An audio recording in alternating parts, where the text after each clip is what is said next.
All right, there, Geometry A students. Mr. Mandrell back again with another supplementary video. This is to go with section 2 of unit 4, entitled Sine and Cosine of Complementary Angles. Okay, so to get right to the point here. What are complementary angles? Okay, this should be reviewed. You should already have heard of this before. We know that supplementary angles are two angles that sum up to or add up to 180 degrees. Complementary angles are two angles that sum up or add up to 90 degrees. Okay, so complementary angles are simply a pair of angles, two angles that add up to 90 degrees. All right, so in this whole section on trig, ratios, and trigonometry, basically, we know we're dealing with right triangles, right? This stuff is only specifically applied to right triangles. So in right triangles, you always have a pair of angles that are complementary, okay? So I'll just uncover all this here. Because as you see in the triangle here, if you have three angles in a triangle, obviously, if one of them is a 90-degree angle or a right angle, so angle B here is my right angle, then that means angle A and angle C are always complementary. They have to be, okay? Angle A and angle C are always complementary if angle B is 90 degrees. Or in other words, if there is a 90-degree angle in the triangle, the other two angles are automatically complementary. They automatically sum up to 90 degrees. Because basically, the simple fact that the definition of a triangle states that all three angles on the inside add up to 180 or 180 degrees, right?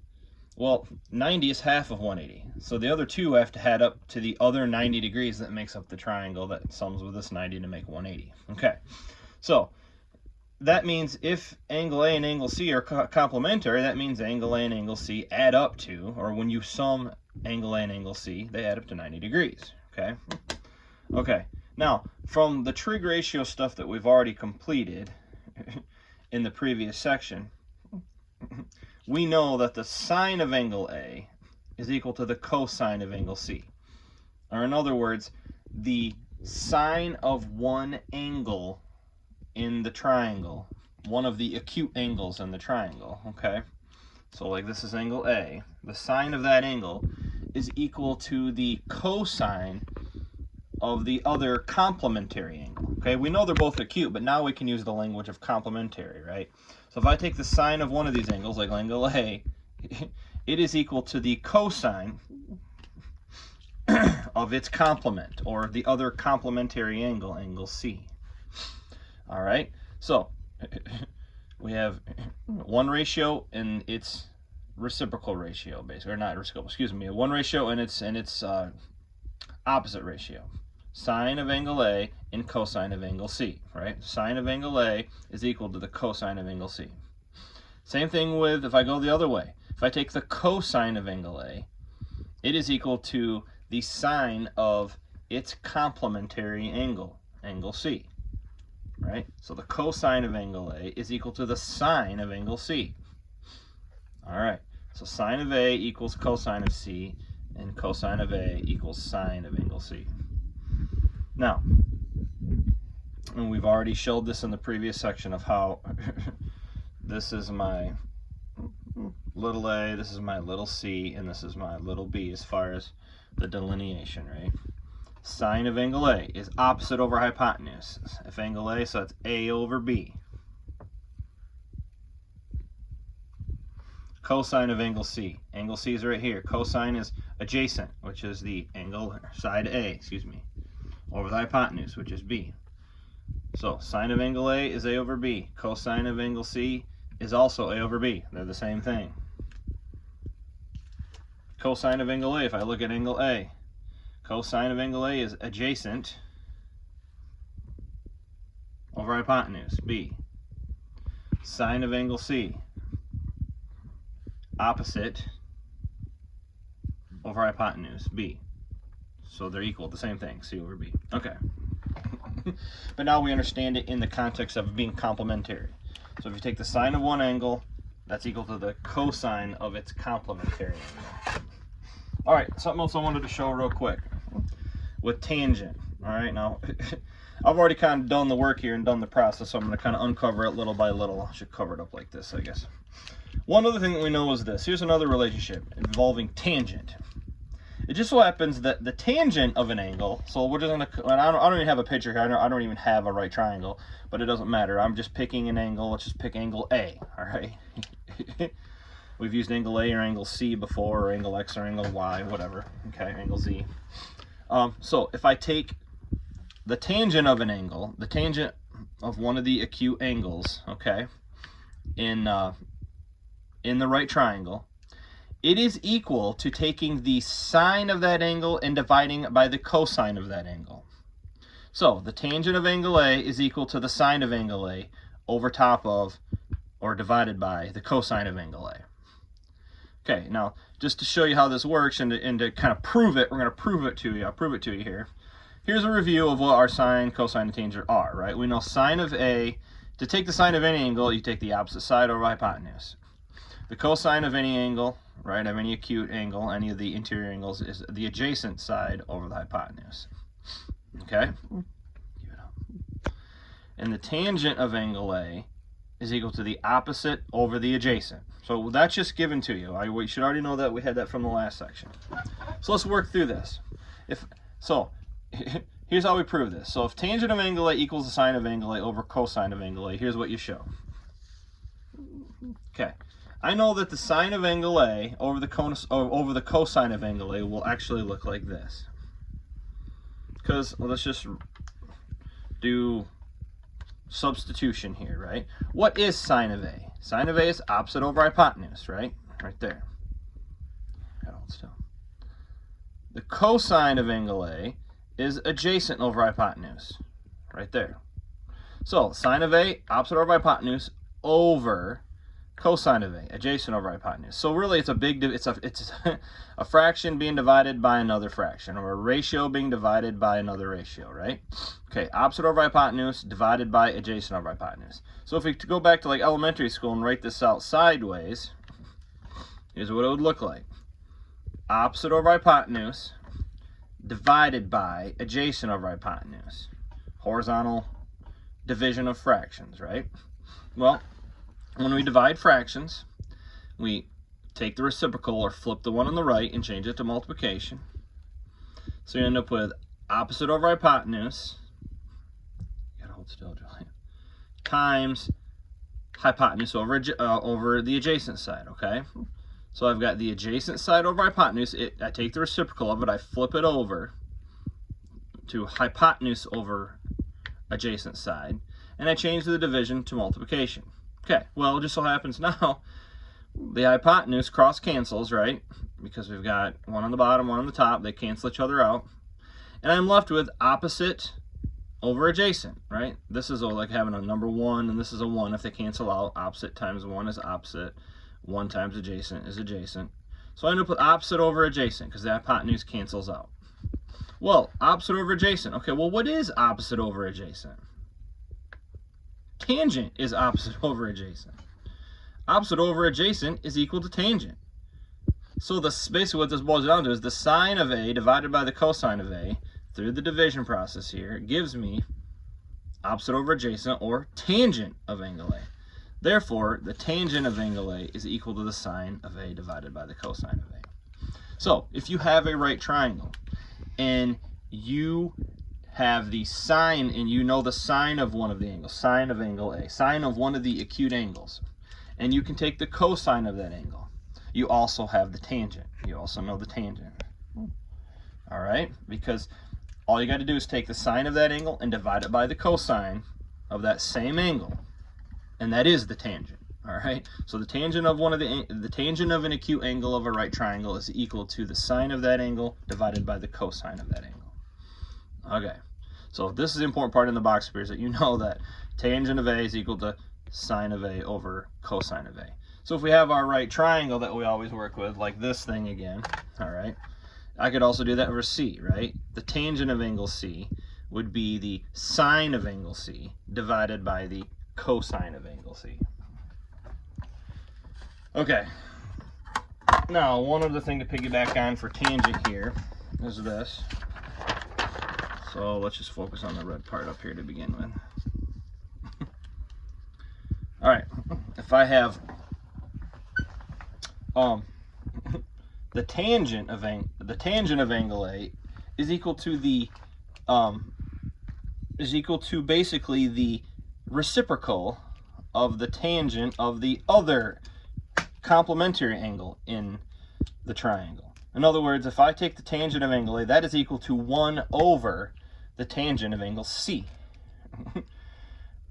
All right, so if I use my picture here, now I have my sides labeled correctly, right? I have the angles are labeled with my uppercase letters, and then my sides are the lowercase letters, right? Side A is opposite angle A, side B is opposite angle B, and side C is opposite angle C, okay? I know that tangent is opposite over adjacent. So if I look at angle A, right? So tangent of angle A, let's do tangent of angle A.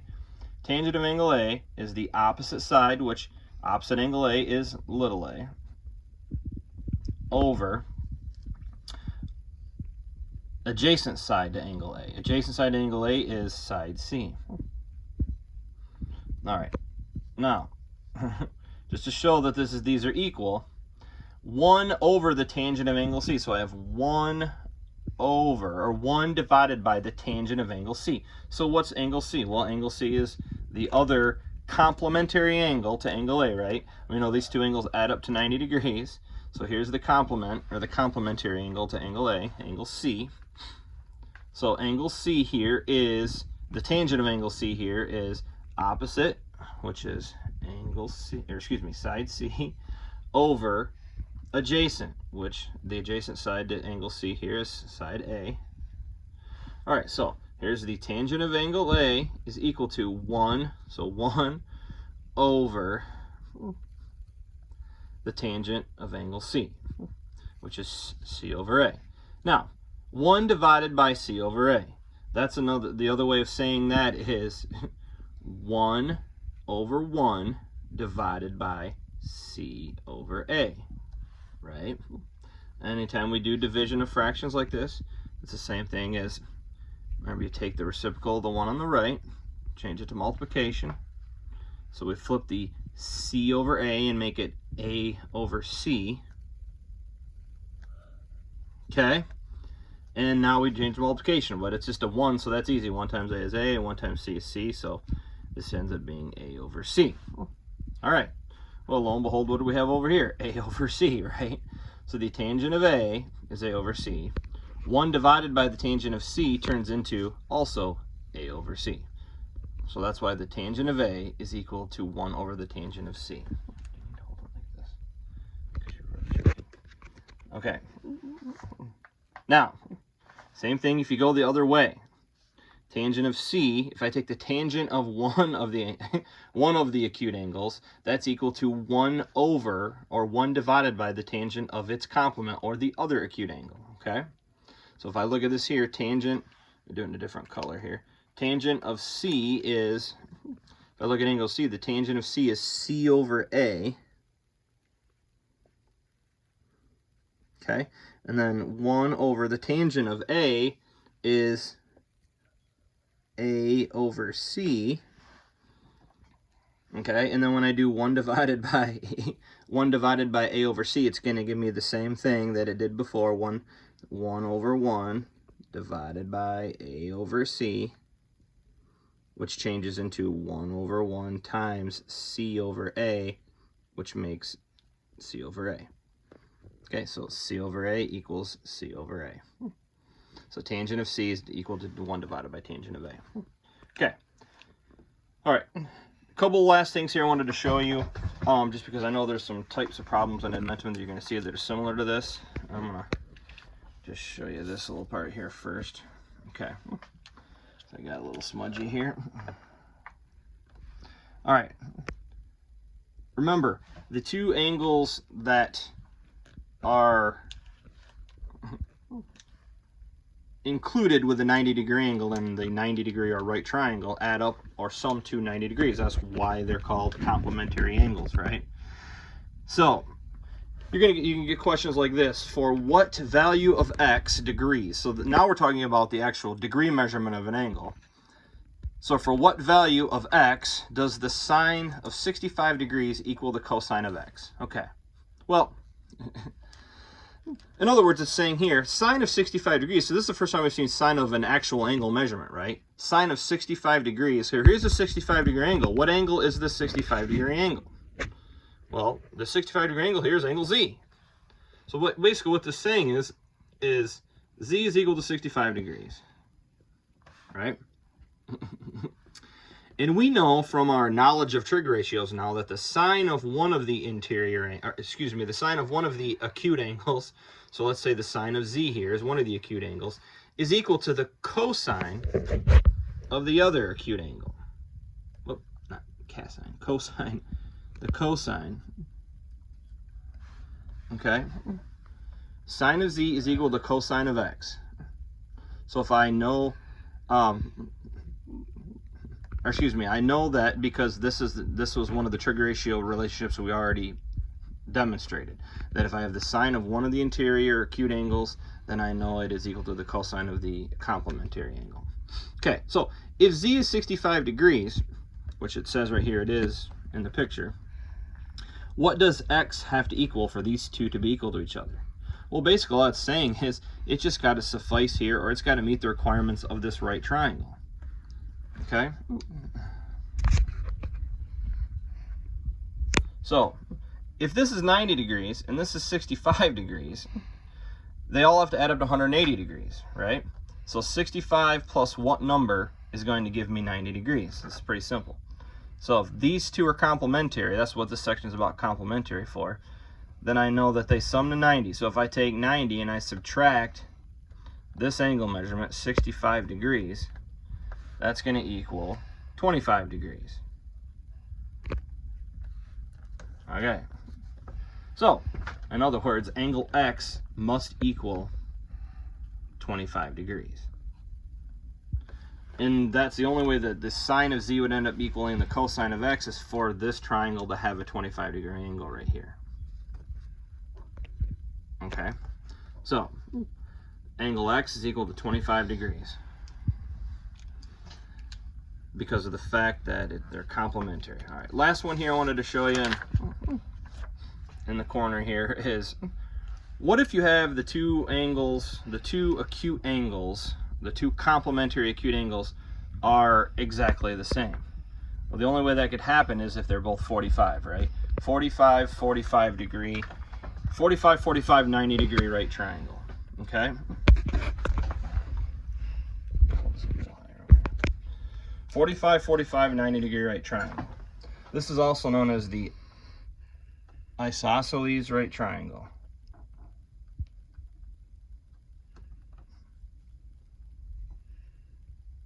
Okay, so this is an isosceles right, I don't have much room here, but an isosceles right triangle. An isosceles right triangle is a triangle that's a right triangle, obviously, because it has a 90 degree angle. But it also has two congruent acute complementary angles down here, and the only way that those can be congruent is if they're both 45, right? Because we know that the two angles aside from the 90 degree angle have to sum to 90 degrees. They're complementary. All right, which means that the only way that they could be congruent is just basically to take 90 degrees and divide it by 2. All right, 90 divided by 2 is 45, right? So that's as obvious. This is an isosceles right triangle. 45 plus 45 plus 90 is equal to 180. All right, so now the other thing we know is if these two angles are both congruent, then the sides opposite them are both congruent. So these congruent marks here just denote the fact that these sides AB and side BC are the same length. Now, this creates a special situation. Because if I take the sine, let's say, of angle A, all right, which is going to be over here, it's going to be equal to the sine of angle C. Because let's just say I choose some side measurements here. Let's just say that the hypotenuse is 10, and this side is 7, which automatically makes this side 7, right? Because they're congruent. They both are across from 45-degree angles, or congruent angles. So 7, 7, and 10 would be my side. Just throwing that out there. Okay, so if I take the sine of angle A, the sine of angle A would be the opposite side, right, which is 7, over the hypotenuse, which is 10. That is also equal to the sine of angle C, because of the fact that angle C is the same angle measurement as angle A. Well, and C is opposite, which is 7 over 10, because in this case, AB and BC are the same length. So we know from these other relationships we've shown several times that sine of one of the interior, or sine of one of the acute angles, is equal to the cosine of the other. So sine of A is equal to the cosine of C.